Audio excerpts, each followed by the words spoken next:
Assalamualaikum dan salam sejahtera semua.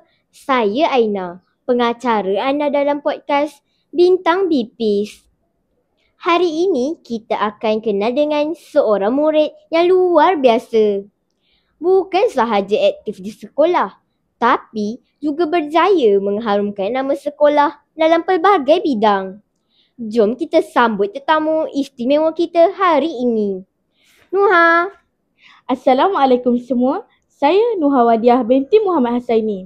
Terima kasih kerana sudi menjemput saya pada hari ini. Saya berasa amat bertuah kerana dapat mengongsi pengalaman dan kejayaan saya dengan semua pendengar. Wah, kami rasa bertuah Nuha. Saya dengar awak ni memang aktif dan selalu mewakili sekolah dalam pelbagai pertandingan. Betul ke? Hehehe, betul tu.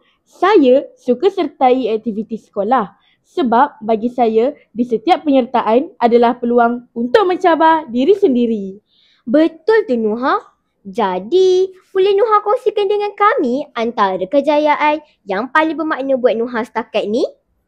Antara kejayaan yang paling saya hargai ialah bila saya menjadi johan pertandingan Dain Cilik peringkat daerah dan juga johan pertandingan deklamasi sajak peringkat daerah.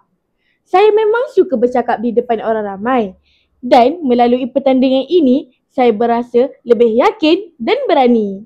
Wow, hebatnya. Boleh jadi pengacara macam saya nanti ni. Tapi saya tahu Nuha bukan setakat pandai bercakap kan? Banyak lagi kejayaan lain yang awak capai. Betul tu. Saya pernah menyertai pertandingan deklamasi sajak peringkat sekolah yang telah mendapat tempat pertama, menyertai pertandingan bercerita peringkat daerah dan juga menyertai pertandingan bicara buku peringkat daerah. Selain daripada itu, saya juga wakil sekolah dalam fun run Pandu Puteri Tunas dan juga kuis Pandu Puteri Tunas peringkat negeri. Wah, aktif betul Nuha dalam Pandu Puteri. Hebat Nuha. Tapi saya dengar Nuha juga bersukan dan ikut aktiviti kesihatan. Betul ke? Betul tu. Saya pernah sertai pertandingan senam sihat peringkat daerah yang telah mendapat tempat ketiga, menyertai pertandingan bola jaring MSSD yang telah mendapat tempat keempat dan juga menyertai pertandingan tarik tali dan juga lontar peluru di peringkat sekolah yang telah mendapat tempat ketiga. Wow, penuh tenaga. Tapi bukan itu saja kan Nuha. Saya dengar awak juga terlibat dengan aktiviti kreatif. Betul tu. Saya juga pernah menyertai pertandingan buku skrap peringkat daerah, pertandingan nasyid peringkat sekolah dan juga taklimpik peringkat negeri. Selain daripada itu, saya juga pernah menyertai sajak di Taman Ujana Terbuka. Satu pengalaman yang amat berharga bagi saya. Subhanallah, banyak sungguh kejayaan Nuha. Tapi yang lebih penting, saya pasti di sebalik semua pencapaian ni ada semangat dan disiplin yang tinggi. Jadi, macam mana Nuha bahagikan masa antara belajar, pertandingan dan lain-lain? Saya susun jadual dan sentiasakan aktiviti dan pembelajaran seimbang. Bila masa pembelajaran, saya fokus dan bila masa aktiviti, saya beri sepenuh tenaga. Dan tidak dilupakan juga sokongan daripada guru serta ibu bapa.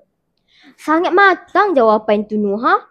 Sebelum kita akhiri podcast ni, Nuha ada tak pesanan semangat buat semua pendengar di luar sana? Ada?